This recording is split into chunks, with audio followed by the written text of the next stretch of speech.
Maka saya akan mengangkat tema hari ini untuk memberkati kita semua lewat kebenaran firman Tuhan. Nah, kita bersuka cita, saya lihat juga ada Ibu Meiska ya, luar biasa bisa ikut hadir. Sudah semakin sehat ya Bu, puji Tuhan. Bisa hadir bersama-sama kita, padahal beberapa minggu yang lalu waktu kita kunjungan, kondisinya sangat memprihatinkan, tetapi Tuhan baik. Sehingga Ibu Meiska bisa bersama kita hari ini. Torang semua basudara mudah dihidupi. Setuju?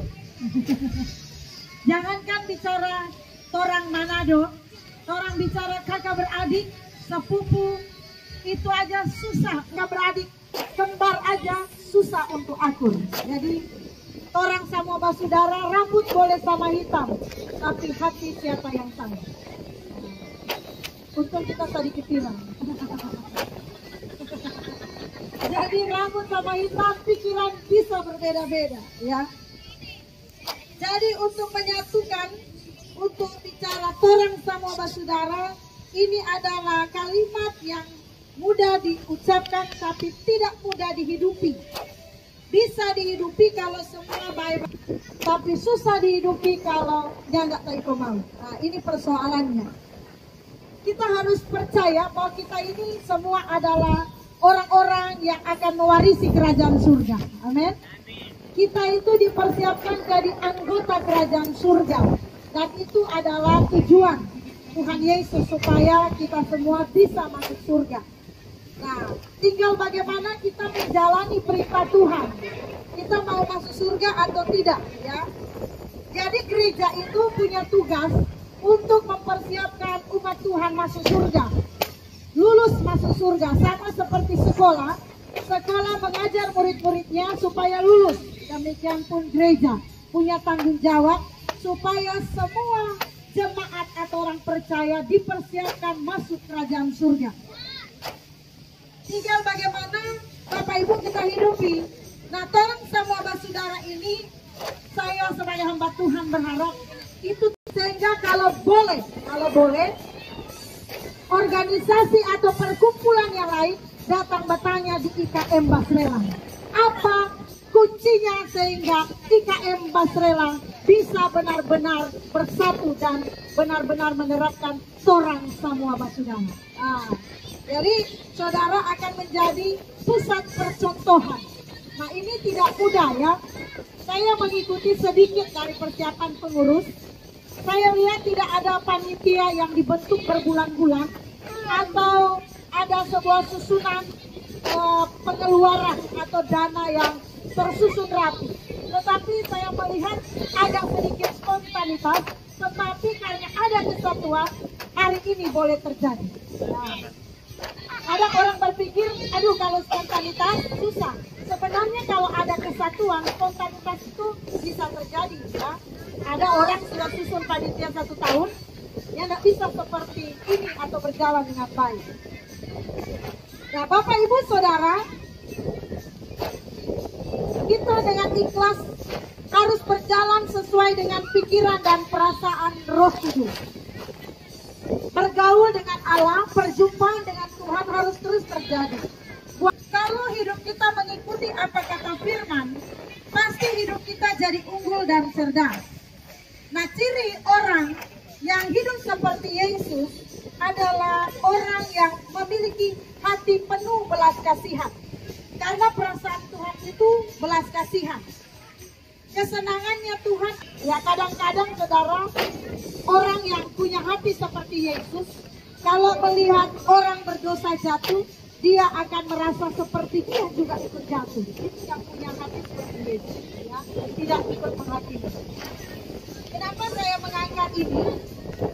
Kalau bicara torang sama basudara, akan mudah terjadi kalau kita memiliki gaya hidup Yesus, memiliki pikiran dan perasaan seperti Yesus, maka torang semua basudara akan mudah terjadi di dalam sebuah perkumpulan atau dalam ibadah rukun.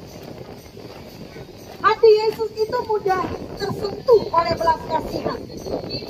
Kalau melihat orang berdosa, Yesus selalu rindu untuk menyelamatkan orang berdosa. Ya, hati Yesus itu hati yang luar biasa. Nah, Bapak Ibu Saudara,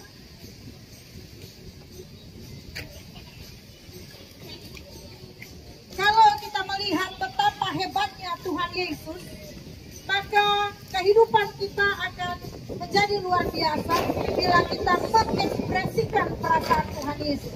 Kita akan belajar pada hari ini bagaimana kita harus belajar hidup seperti Tuhan Yesus agar supaya benar-benar terciptanya perkataan orang. Ini kuncinya Bapak Ibu, bagaimana supaya terciptanya orang semua basudara. Seperti Tuhan Yesus memiliki kehidupan yang luar biasa. Kita lihat dalam Filipi 2 ayat 6 sampai 8. Ada yang dapat? Tolong bantu baca. Filipi 2 ayat 6 sampai 8. Ya, anak muda baca. Filipi 2 ayat 6 sampai 8. Berdirilah, suaranya kencang ya.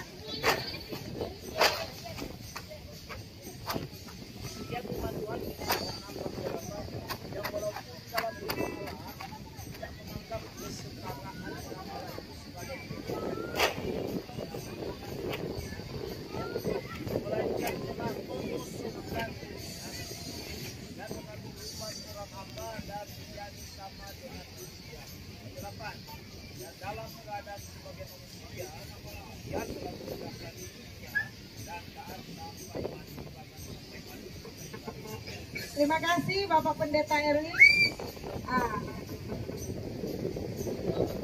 Sudah? Ayat 8? Sudah, oke, terima kasih Pak. Ya, bagaimana supaya kita bisa basudara itu tercipta? Kita harus belajar seperti Tuhan Yesus. Kalau kita baca tadi, pertama, Yesus punya hati yang rela, melepaskan segalanya demi melakukan kehendak Bapa di surga. Untuk memiliki hati rela itu tidak mudah. Ketika hak saudara dirampas orang, ketika bagian saudara dirampas orang, atau kehormatan saudara itu yang harusnya saudara dihormati jadi tidak dihormati, itu tidak mudah. Maka harus memiliki hati yang rela. Nah, dalam setiap pertemuan pastinya akan ada namanya perselisihan, perbedaan pendapat akan ada. Tapi kalau saudara punya hati seperti Yesus rela, maka akan ada namanya kebersamaan kembali. Ya, tidak akan terjadi perpecahan, pertengkaran, dan lain sebagainya. Yesus dikatakan dia rela melepaskan segalanya demi melakukan kehendak Bapa di surga. Bayangkan Bapak Ibu, keilahiannya Yesus dilepaskan. Ya, dilepaskan. Ia tidak memakai keilahiannya, tapi ia melepaskan semua, datang sebagai manusia untuk bisa menyelamatkan umat manusia. Jadi kita pun saudara harus rela jika sesuatu yang harus kita lakukan untuk menyenangkan hati Bapa. Sekalipun kita harus kehilangan harga diri, harus kehilangan uang kita, apapun yang kita anggap berharga dalam diri kita, kita harus belajar rela.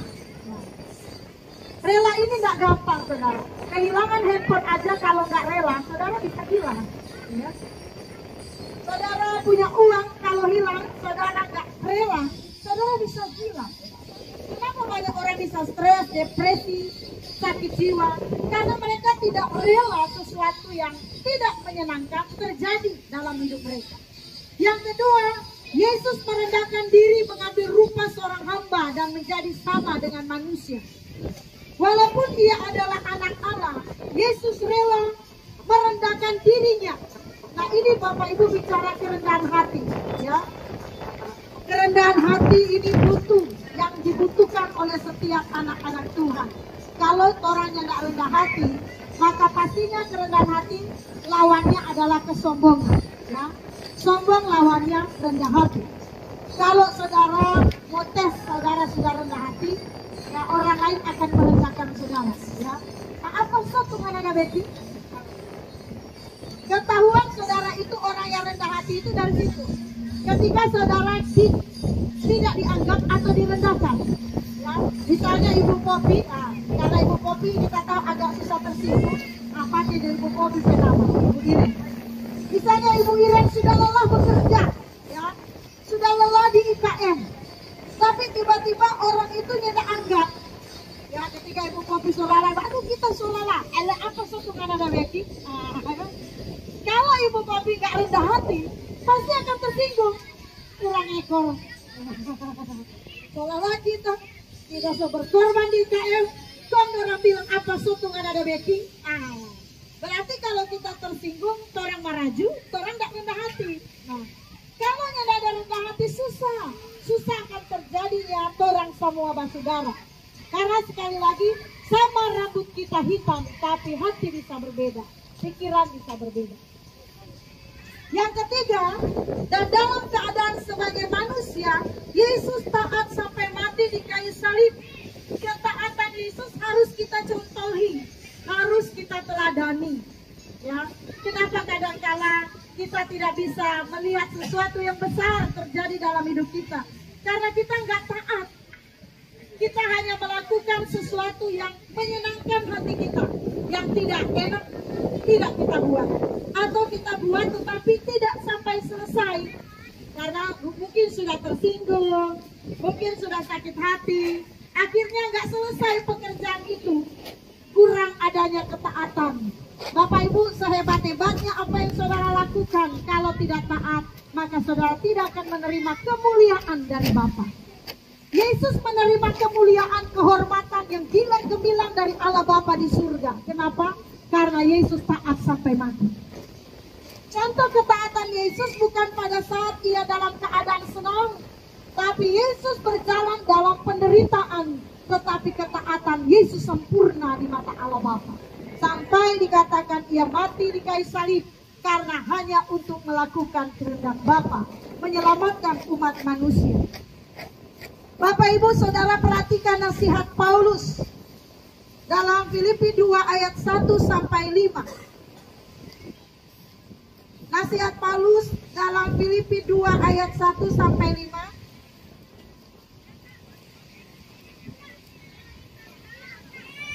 Ya. Jadi karena dalam Kristus ada nasihat, ada penghibur, ada persetujuan, ada kasih mesra dan belas kasihan. Karena itu sempurnakanlah sukacitamu dengan ini. Tetaplah kamu satu sedikit dalam satu kasih, satu jiwa, satu tujuan. Dengan tidak mencari kepentingan sendiri atau kepentingan yang sia-sia. Sebaliknya, hendaklah dengan rendah hati yang seorang menganggap yang lain lebih utama daripada dirinya sendiri. Ayat 4. Dan janganlah tiap-tiap orang hanya memikirkan kepentingannya sendiri, tetapi kepentingan orang lain juga. Ayat terakhir. Hendaklah kamu dalam hidupmu bersama menaruh pikiran dan perasaan yang terdapat juga di dalam Ya, Tuhan terima kasih. Dalam kehidupan orang percaya, harusnya tujuan kita itu cuma satu, seperti Yesus, melakukan kehendak Bapa di surga. Gak ada yang lain. Kalau kita bikin IKM Basrelang, tujuannya apa? Nah, itu harus jelas. Tujuannya sebagai orang percaya hanyalah untuk melakukan kehendak Bapa. Kehendak Bapa itu apa? Saling tolong-menolong, saling menguatkan, saling mendoakan, ya kan? Saling menghibur, saling membantu, ya, saling mendorong di dalam kasih, menyelamatkan jiwa. Kalau ada yang lemah, kuatkan dia, doakan dia. Bapak Ibu, tujuan kita itu di dalam membangun sebuah komunitas atau membangun perkumpulan atau ikatan Manado, keluarga Manado. Kita itu harusnya punya tujuan satu, nama Tuhan yang dipermuliakan. Amin. Nah, kalau nama Tuhan yang dipermuliakan, kalau kita sehati, sepikir, satu jiwa, satu tujuan, hanya untuk memuliakan Tuhan, maka tidak akan ada yang namanya mencari kepentingan sendiri. Mencari kepentingan sendiri atau mengutamakan kepentingan pribadi ini perusak, Bapak Ibu. Akan rusak sebuah perkumpulan kalau ada orang-orang tertentu tujuannya nggak sama. Tujuannya hanya untuk menonjolkan kepentingan pribadi, hanya untuk mementingkan kepentingan pribadi. Orang yang mementingkan kepentingan pribadi kelihatan. Orangnya gila pujian. Orangnya suka dihormati. Orang yang begini pasti punya kepentingan sendiri. Tapi kalau orang punya kepentingan hanya untuk kemuliaan Kristus, orangnya itu tidak suka dipuji. Coba perhatikan saudara, orang yang suka memberi untuk kepentingan Tuhan, dia nggak suka namanya disebut-sebut. Tapi kalau orang memberi karena ia punya tujuan supaya ia diangkat, namanya ditonjolkan, ia dihormati, oh itu pasti kelihatan. Nah itu saudara, kalau terjadi di dalam sebuah perkumpulan kita, maka pasti lama-lama akan menjadi rusak. Ya. Orang itu kalau datang pasti pengen satu kenyamanan, satu keteduhan, kerukunan, ada damai. Tapi kalau sudah bicara kepentingan pribadi ditonjolkan di atas kepentingan Kristus, pasti pertemuan atau perkumpulan itu akan bubar. Makanya Bapak Ibu, saya suka ya bersama IKM Basrelang karena dengan spontan dibentuk kembali ya sudah jalan, tetapi kan lama tidak karena COVID. Nah, ketika berjalan saya lihat semua anggota IKM Basrelang responnya sangat luar biasa. Wah, ini bagus. Ini adalah sesuatu yang harus dipertahankan. Katakan firman Tuhan, katakan Paulus nasihati, kita tidak boleh mencari kepentingan sendiri atau pujian-pujian yang sia-sia. Sebaliknya hendaklah dengan rendah hati yang seorang menganggap yang lain lebih utama daripada dirinya sendiri. Walaupun kita sudah melakukan hebat dan luar biasa, kita harus menganggap kita bukan siapa-siapa. Ya, sehingga kita bisa memuji orang lain. Wah, ibu hebat ya. Wah, om luar biasa ya. Wah, om hebat, om. Aduh, mantap ya om. Gitu. Tapi bukan berarti juga merendahkan diri di atas gunung. Kelihatan rendah hati tapi tinggi hati kan. Bukan ya, tapi benar-benar merendahkan hati seperti Yesus. Bapak Ibu perhatikan, Yesus ada nggak minta dipuji? Enggak. Waktu mereka bilang, bukankah engkau tuh anak Allah, engkau sendiri yang mengatakannya. Yesus nggak pernah memuji dirinya. Yesus nggak pernah memuji kehebatannya. Enggak, orang yang berkata tentang Yesus. Makanya ada orang bilang dia sendiri nggak mengatakan dirinya Allah. Dia sendiri tidak mengatakan dia Tuhan. Kalau kita nyebut-nyebut dia Tuhan, memang dia nggak suka muji dirinya, saudara. Tapi karyanya Yesus tidak ada yang bisa menandingi, tidak ada bisa menyamai. Orang ini kebiasaan manusia ini, baru baking sedikit sudah sehebat. Nah, ini rusaknya manusia yang berkodrat dosa. Baru baking sedikit, so minta dihormati, minta dihargai. Ini bukan hati yang seperti Yesus. Yesus adalah pribadi yang patut dicontohi. Ia mengutamakan orang lain daripada dirinya sendiri. Saudara ingat waktu orang-orang berbondong-bondong ikut Yesus.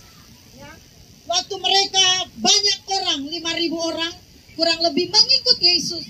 Dan pada saat itu mereka tidak punya makan. Murid-muridnya katakan begini, guru, di sini sudah mulai larut malam, tidak ada makanan. Suruh murid-murid itu, suruh orang-orang banyak itu pulang.